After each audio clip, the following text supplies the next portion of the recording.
Hello বন্ধুরা, মৌলিক স্টাডিতে তোমাদের স্বাগত। আজকে আমরা কনস্টিটিউশন অফ ইন্ডিয়ার হিস্টোরিক্যাল ব্যাকগ্রাউন্ড বা ঐতিহাসিক প্রেক্ষাপটটা আলোচনা করব। আমি আগেই বলেছিলাম যে আমাদের চ্যানেলে বিভিন্ন রকম সাবজেক্ট আসবে আস্তে আস্তে।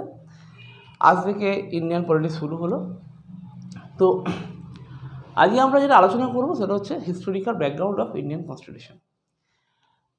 সংবিধান তৈরি হতে গেলে এটা তো একদিনে হয়নি, একটু টাইম লেগেছিল। তো তার জন্য কী কী প্রক্রিয়া ছিল, একটা সংবিধান তৈরি হতে গেলে তার কী কী প্রসেস ছিল, তার আগে কী সমস্ত আইন হয়েছিল, সেইগুলো কিভাবে লাগু হয়েছিল, কিভাবে পার্লামেন্ট তৈরি হলো, এগুলো জানতে গেলে আমাদেরকে একটু পিছন দিকে যেতে হবে। ঠিক আছে? তো যে যে আইনগুলো প্রণয়ন হয়েছিল সেগুলো আমি একবার বলে দিচ্ছি খালি। রেগুলেটিং অ্যাক্ট 1773 থেকে 1793, পিটস ইন্ডিয়া অ্যাক্ট 1784, চার্টার অ্যাক্ট 1813, 1833, 1853, 20 বছর গ্যাপে, 20 বছর অন্তর অন্তর। Indian council act, government of India act 1858, 1861, 1892, 1935।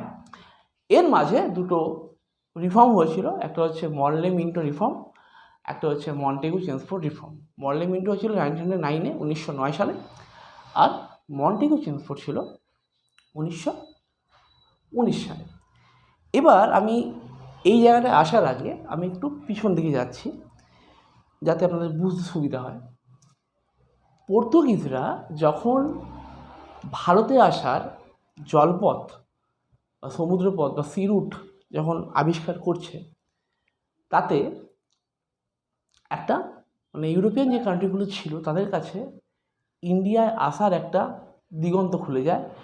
হ্যাঁ, এবং বিভিন্ন ইউরোপিয়ান কান্ট্রি যেমন ফ্রেঞ্চ, ডেনমার্ক, ডাচ, তারপর ইংরেজরা ছিলই, পর্তুগিজ, এরা এসে এদেশে ব্যবসা বাণিজ্য করতে শুরু করে।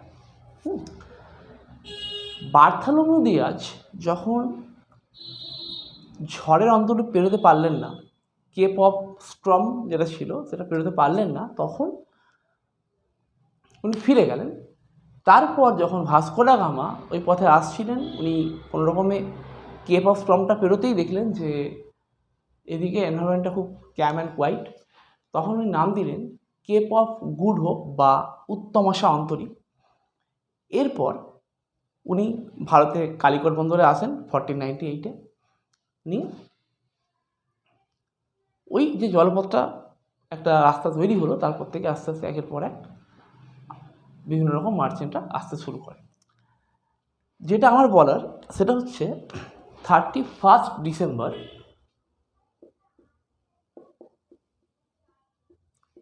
1600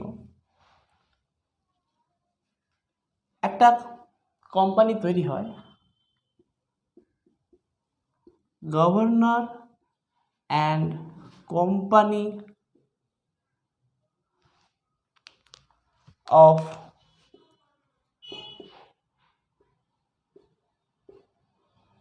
merchant trading merchant of London trading into the east Indies. ঠিক আছে? সংক্ষেপে বলতে গেলে ইস্ট ইন্ডিয়া কোম্পানি। ওকে, এখন এরা, তখন রানী ছিল এলিজাবেথ, ইংল্যান্ডের, ব্রিটেনের। এলিজাবেথকে বোঝান যে যদি আমরা ইস্ট ইন্ডিজের যে কান্ট্রিগুলো আছে, ইস্ট ইন্ডিজের কান্ট্রিগুলোকে যদি আমরা ওখানে যদি বাণিজ্য করতে পারি গিয়ে, তাহলে প্রচুর লাভ। ঠিক আছে? তখন রানী এলিজাবেথ একটা চার্টার পাস করান ফর 15 ইয়ার্স, একটা চার্টার পাস করান। কতজন? 15 ইয়ার্সের জন্য একটা চার্টার পাস করেন। কি বলা হলো এই চার্টারটাতে? বলা হলো যে east of Cape of Good Hope আর ওয়েস্ট অফ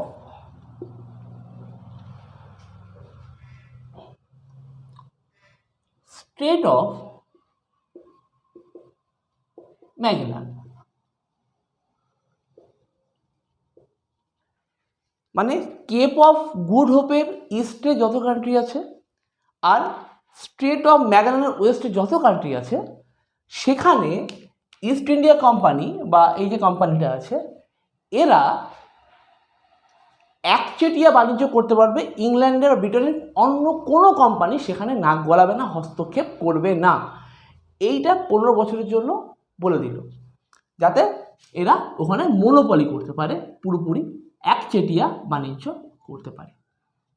ঠিক আছে, আচ্ছা, কোম্পানি তৈরি হলো। আচ্ছা, এবার এই যে এই কোম্পানির যারা ক্লার্ক আর মার্চেন্ট যারা ছিল, তারা যাবতীয় তাদের দেখভাল করবে কে? Court of director. একটা কোর্ট অফ ডিরেক্টর করা হলো, 24 মেম্বার্সের একটা কোর্ট অফ ডিরেক্টর করে দেওয়া হলো। এদেরকে অ্যাপয়েন্ট কে করতো? এদেরকে অ্যাপয়েন্ট করতো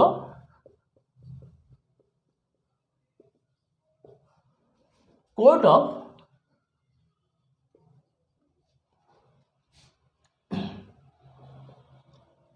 প্রোপাইটার, PROPIETOR, প্রোপাইটার এদেরকে অ্যাপয়েন্ট করতো। ঠিক আছে, কোর্ট অফ ডিরেক্টরকে। এখন এরপর মোটামুটি 1608 খ্রিস্টাব্দে ইস্ট ইন্ডিয়া কোম্পানি ইন্ডিয়াতে এলো, জাহাঙ্গীরের কাছ থেকে পারমিশন নিল, সুরাটে হেডকোয়ার্টার করে বলে পারমিশন পাচ্ছিল না, অনেক ঝামেলা। ওইগুলো নিয়ে আমি যাচ্ছি না, ওই পার্টটা পড়াবো আমি যখন আমি পড়বো যে ইউরোপীয়দের ভারত আগমন ইতিহাসের একটা পার্ট আছে, তখন আমি ওখানে এগুলো আলোচনা করবো, কখন ইংরেজরা এলো, কখন পর্তুগিজরা এলো, কী করলো না করলো। এরপর আমার যে আসল বক্তব্যটা আমি আসছি, যখন 1757-এ ব্যাটেল অফ পলাশি হলো আর 1764-এ ব্যাটেল অফ বক্সার, পলাশির যুদ্ধ আর বক্সারের যুদ্ধের পরে ইস্ট ইন্ডিয়া কোম্পানি ইন্ডিয়াতে একটা পলিটিক্যাল পাওয়ার পেয়ে গেল। ঠিক আছে, তো একটা পলিটিক্যাল পাওয়ার পেয়ে গেল, এবং তখন এরা মনোপলি চালাচ্ছিল। ইংল্যান্ডের পার্লামেন্ট, ব্রিটেন পার্লামেন্ট কোনো রকম এখানে কোনো নাক গলায় নি। ঠিক আছে, ব্যাটেল অফ পলাশি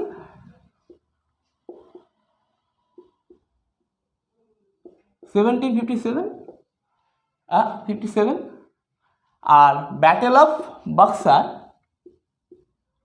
এটা হচ্ছিল 1764।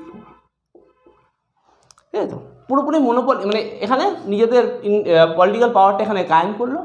এরপর ওরা যেরকম করছিল, কিন্তু ব্যাপারটা আর কি করতো, এরা ইস্ট ইন্ডিয়া কোম্পানিকে ইয়ারলি 4 লাখ পাউন্ড পার ইয়ার রেভিনিউ দিত। তাই জন্য ব্রিটিশ পার্লামেন্ট আর এদের ব্যাপারে নাক গলাতো না। দেখলো সোনার ডিম, সোনার হাঁস ডিম দিচ্ছে, আমার অত কাজ নেই, আমি ওদের থেকে রেভিনিউটা পেলেই খুশি, আর ওরা কীভাবে কালেক্ট করছে আমার দেখার দরকার নেই। কিন্তু 1768 থেকে 1768 থেকে ইস্ট ইন্ডিয়া কোম্পানির অবস্থা খারাপ হয়ে গেল। ঠিক আছে, তো ওরা আর ব্রিটিশ পার্লামেন্টকে রেভিনিউ দিতে পারছে না, খাজনা দিতে পারছে না। তখন উল্টা কি হলো, 1772-তে উল্টে এরা ব্রিটিশ পার্লামেন্টকে বলছে যে আমাকে 1 লাখ পাউন্ড লোন দাও। 1 লাখ পাউন্ড লোন চেয়ে বসছে। তখন ব্রিটিশ গভর্নমেন্টের একটা টনক নড়ল, কী ব্যাপার, এ তো আমার সোনার হাঁস, মানে সোনার ডিম দেওয়া হাঁস, তাহলে আলটিমেটলি এর কী অবস্থা? এখন যদি এইটা বন্ধ হয়ে যায় তাহলে তো আমার রেভিনিউ বন্ধ হয়ে যাবে। তখন বললো ঠিক আছে, তোমাকে আমি 1 লাখ পাউন্ড দিতে পারি, কিন্তু আমি তোমাকে রেগুলেট করব, আমি তোমাকে চালাবো, আমি নিয়ন্ত্রণ করবো তুমি কীভাবে চলবে, আমি এটা খেয়াল রাখবো ব্যাপারটাতে, ঠিক আছে? ব্রিটিশ গভর্নমেন্ট এটা বলল। তখন ইস্ট ইন্ডিয়া কোম্পানির উপরে লাগু হলো রেগুলেটিং অ্যাক্ট 1773। এটা ইস্ট ইন্ডিয়া কোম্পানির উপর লাগু হলো, ঠিক আছে তো? আচ্ছা, এবার আমি আসছি যে কেন এত একটা লাভবান কোম্পানি তার এরকম দুর্দশা হলো, দেউলিয়া হয়ে গেল, কিসের কারণে, কি কারণে এটা হলো? নাম্বার 1,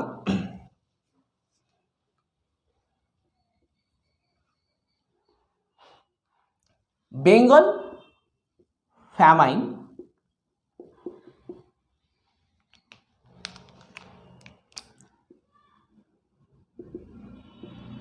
in 1969 to 1970, ঠিক আছে? তাই সরি, ভুল করছি, 1769 হবে, 1769 to 1770 এই সময়টাতে। বাংলায় 1176 মন্বন্তর বা বেঙ্গল ফ্যামাইন, ঠিক আছে তো? এই সময়টাতে এইটা হওয়ার জন্য এরা তখন রেভিনিউ পাচ্ছে না, খাজনা আদায় করতে পারছে না, দিতে পারছে না, অনাবৃষ্টি, ঠিক আছে? বেঙ্গল ফ্যামাইন, হ্যাঁ, 1769-70, এটা হচ্ছে প্রথম কজ, বাংলার 76 মন্বন্তর, ঠিক আছে, দুর্ভিক্ষ। নাম্বার 2, 1766 থেকে 1769 এই সময়টায় হলো কি অ্যাংলো মাইসোর ওয়ার,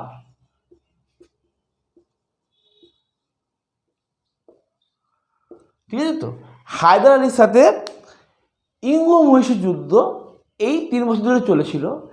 এই 3 বছর ধরে চলাতে সমস্যা, মানে লাভের লাভ কিছু আলটিমেটলি হয়নি, কিন্তু প্রচুর খরচা হয়ে গেছিলো কোম্পানির, ঠিক আছে তো? প্রচুর টাকা খরচা হয়েছিল এই যুদ্ধের পিছনে। নাম্বার 3 যেটা হলো সেটা হচ্ছে করাপশন। কোম্পানির এমপ্লয়িরা তো ফুলে ফেপে ঢলে উঠছিল, কিন্তু ব্যাপারটা হচ্ছে কোম্পানি ধসে যাচ্ছিল, এত করাপশন চলছিল। তো এই একটা কজ। আরেকটা কজ সেটা হচ্ছে লস ইন টি ট্রেড।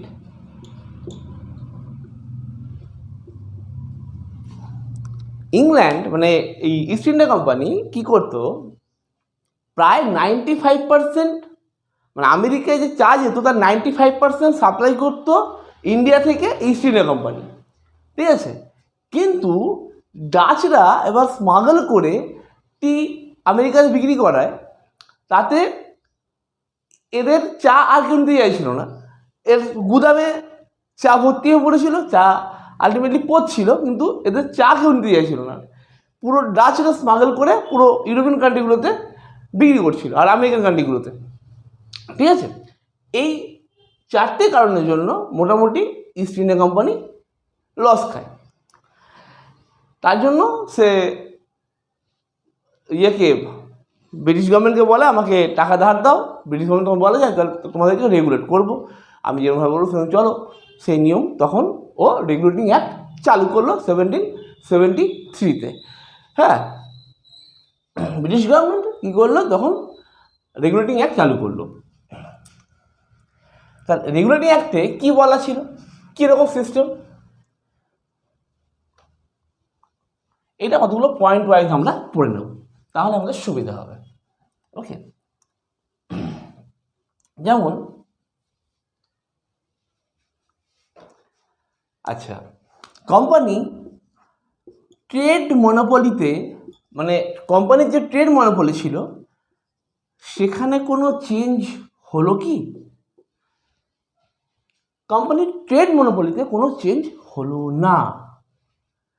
আচ্ছা, 2, কন্ট্রোল কার হাতে ছিল? কোম্পানির কন্ট্রোল প্রথম থেকেই কোর্ট অফ ডিরেক্টর, যে 24 জন কোর্ট অফ ডিরেক্টর ছিল, প্রথমেই বলেছি কোর্ট অফ ডিরেক্টরের হাতে কোম্পানির শাসন ছিল।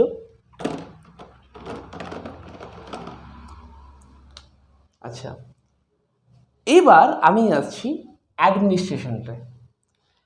অ্যাডমিনিস্ট্রেশনে ক্ষেত্রে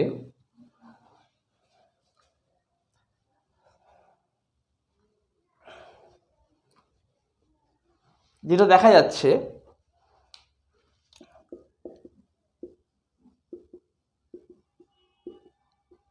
অ্যাডমিনিস্ট্রেশন তখন কি ছিল? বেঙ্গল প্রেসিডেন্সি, বম্বে প্রেসিডেন্সি আর মাদ্রাস প্রেসিডেন্সি। এই 3টে প্রেসিডেন্সিতেই ছিল গভর্নর।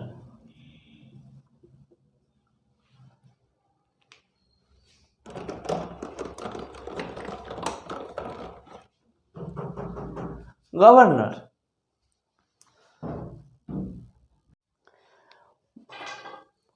এদের যে গভর্নর ছিল, বেঙ্গল গভর্নর, বম্বে যে গভর্নর, আর মাদ্রাসের গভর্নর।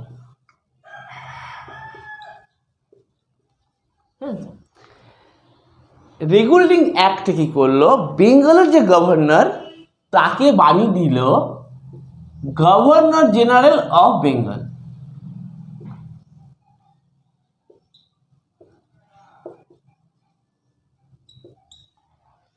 ঠিক আছে, এরা মানে বোম্বে প্রেসিডেন্সি আর মাদ্রাস প্রেসিডেন্সির যে মানে আছে, গভর্নর আছে, তারা বেঙ্গলের গভর্নর জেনারেলকে রিপোর্ট করবে। আর এ রিপোর্ট করবে কাকে? এ রিপোর্ট করবে হচ্ছে গিয়ে কোর্ট অফ ডিরেক্টরকে রিপোর্ট করবে। ওকে, এই কোর্ট অফ ডিরেক্টরকে রিপোর্ট করবে। এখন যেটা দাঁড়াচ্ছে,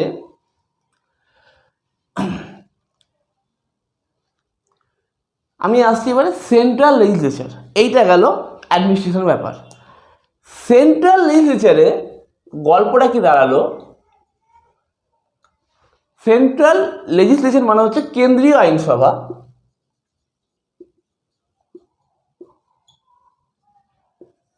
এখানে যে ব্যাপারটা দাঁড়ালো, এই যে গভর্নর অফ জেনারেল, এর আন্ডারে 4টে এক্সিকিউটিভ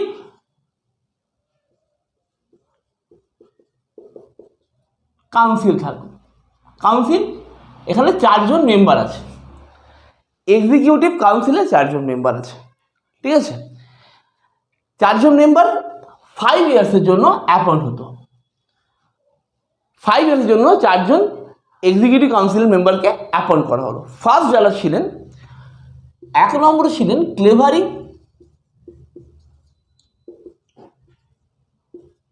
2 মনসন, 3 ছিলেন ফিলিপ ফ্রান্সিস, আর 4 নম্বর ছিলেন বারওয়েল।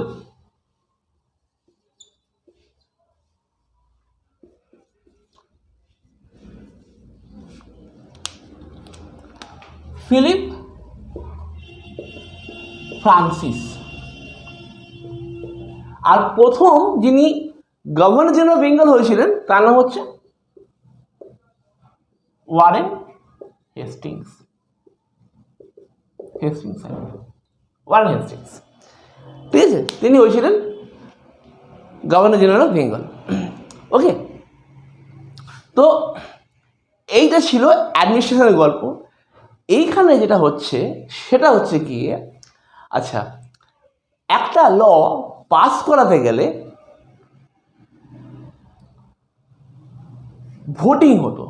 ভোটিং মানে এখানে গভর্নর জেনারেল অফ বেঙ্গল আর এক্সিকিউটিভ কাউন্সিল 4 জন, মোট 5টা ভোট। এদের মধ্যে যেখানে কোনো বিলের সপক্ষে যটা ম্যাক্সিমাম ভোট পড়বে তাহলে বিলটা পাস হবে, যদি না হয় তাহলে বিল পাস হবে না। মানে 5টার মধ্যে অ্যাটলিস্ট মিনিমাম 3টে ভোট বিলের সপক্ষে পড়তে হবে।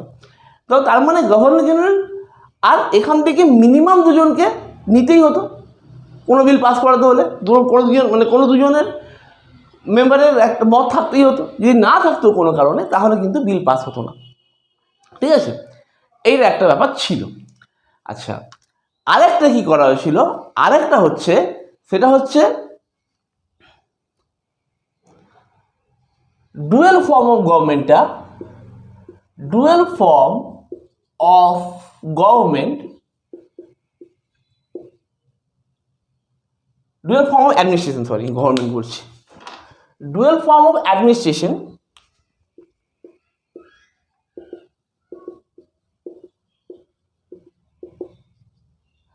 এইটাকে অ্যাবলিশ করা হলো, বন্ধ করা হলো। মানে যেটা বলা হয় দ্বৈত শাসন ব্যবস্থা, দ্বৈত শাসন ব্যবস্থা বা ডুয়াল ফর্ম অফ অ্যাডমিনিস্ট্রেশনটাকে অ্যাবলিশ করে দেওয়া হলো। এটা কি ছিল, যখন লর্ড ক্লাইভ থেকে ব্রিটিশ আদালত থেকে দেওয়ানি লাভ করলেন 1765-তে, তখন আলটিমেটলি কি হয়, মানে ব্যাপারটা দাঁড়িয়ে গিয়েছিল কি, ইংরেজরা মানে east India company tax collect করবে, আর যে শাসক আছে ইন্ডিয়ার, যে তখন নবাব আছে, সে দেখভাল করবে তার প্রজাদের। তো আলটিমেটলি লাভ তো কিছু ছিল না, ঠিক আছে, তো প্রজাদের উপর রাজার কোনো মানে শাসক নবাবের কোনো অধিকার ছিল না। তো তাই জন্য কী হতো, আলটিমেট তখন চিন্তাভাবনা করা হলো যে এইটাকে অ্যাবলিশ করে দেওয়া হোক, এটা যখন কোনো কাজই নেই, আমরাই ট্যাক্স দেবো, আমরাই দেখভাল করবো, ঠিক আছে। তো এইটা অ্যাবলিশ করে দেওয়া হলো। এইটা গেল আমার সেন্ট্রাল লেজিসলেচারের গল্প। এখন আমি যদি বলি যে প্রভিন্সিয়াল লেজিসলেচার মানে প্রাদেশিক, প্রভিন্সিয়াল লেজিসলেচারে এই ক্ষেত্রে একই ব্যাপার ছিল। এইখানে যেমন সেন্ট্রাল ইস্যুতে আইন প্রণয়ন করা হতো, বিল পাস করানো হতো, এইখানে লোকাল ইস্যুতে বিল পাস করানো হতো। যে লোকাল ইস্যুগুলো ছিল সেগুলো নিয়ে বিল পাস হতো, ঠিক আছে। এইটা গেল রেগুলেটরি কিছু ক্যারেক্টারিস্টিক্স। আচ্ছা, 1774 সুপ্রিম কোর্ট স্ট্যাবলিশ হলো। ফার্স্ট যিনি চিফ জাস্টিস ছিলেন তিনি হচ্ছেন, তার নাম হচ্ছে এলিজা ইম্পে। 1774-এ কি হলো, সুপ্রিম কোর্ট হলো।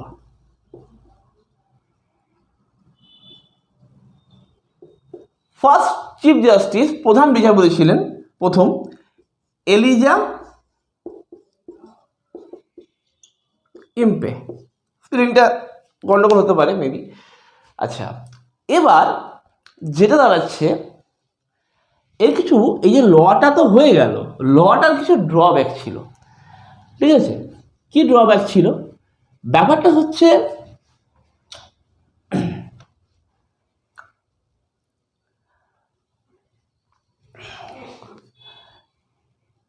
এইখানে লতে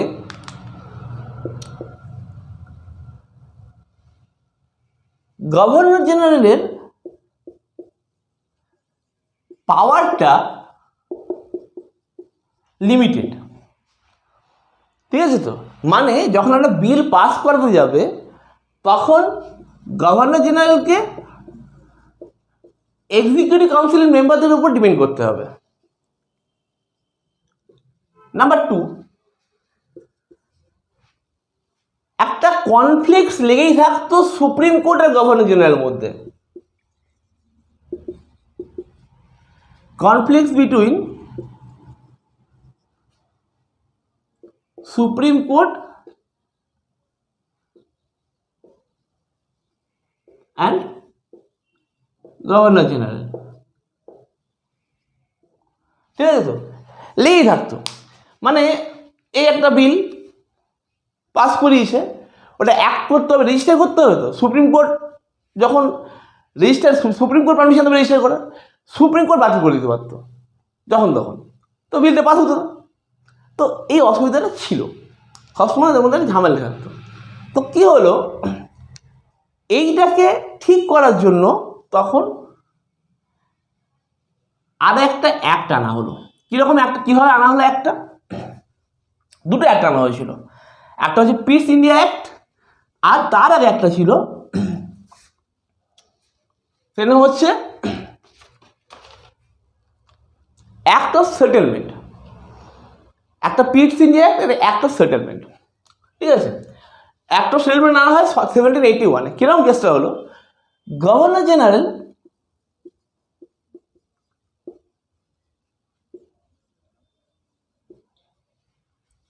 কোর্ট অফ ডিরেক্টরকে রিপোর্ট করলো, বলছে যে দেখুন এইভাবে চলতে পারে না, একটা ল পাস করাতে পারছি না, কিছু না, আপনারা খুব দেখুন কি করা যায় এটাকে।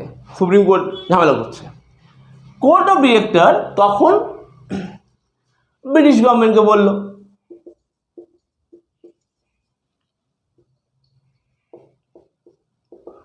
ব্রিটিশ গভর্নমেন্ট তখন হাউস অফ কমনে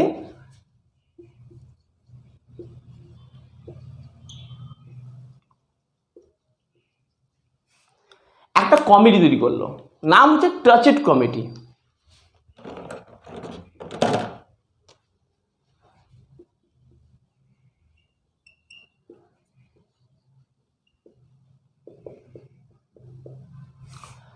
টাচেট কমিটি কি করলো,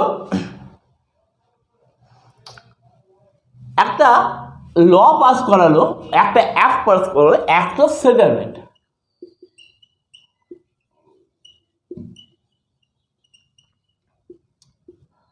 (1781)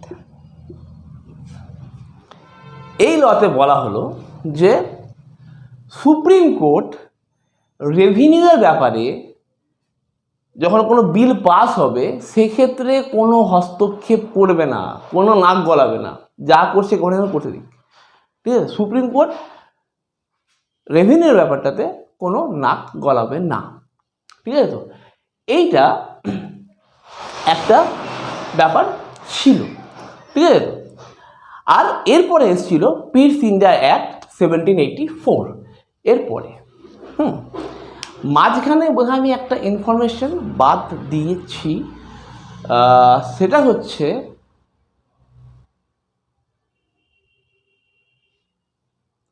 পিস ইন্ডিয়া অ্যাক্ট 1784, তো গভর্নর এটা একটা সেটেলমেন্ট হলো। আর কিছু বাদ গেল কি? ও, যেটা হচ্ছে আরেকটা, সেটা হচ্ছে যে এই অ্যাক্ট দিয়ে যখন একটা চালু ছিল, রেভিনিউটা ইস্ট ইন্ডিয়া কোম্পানি কোথা থেকে কালেক্ট করতো, রেভিনিউ কালেক্টটা কোথা থেকে হতো, রেভিনিউটা কোথা থেকে কালেক্ট করতো East India Company. Number one, revenue collect করতো কোথা থেকে? কমার্শিয়াল ট্রেড থেকে, plus revenue generated by East India কোম্পানির কিছু টেরিটোরিয়াল পজিশন ছিল। টেরিটোরিয়াল পজিশনস মানে কিছু জায়গা ছিল, সেখান থেকে ওরা নিত। আর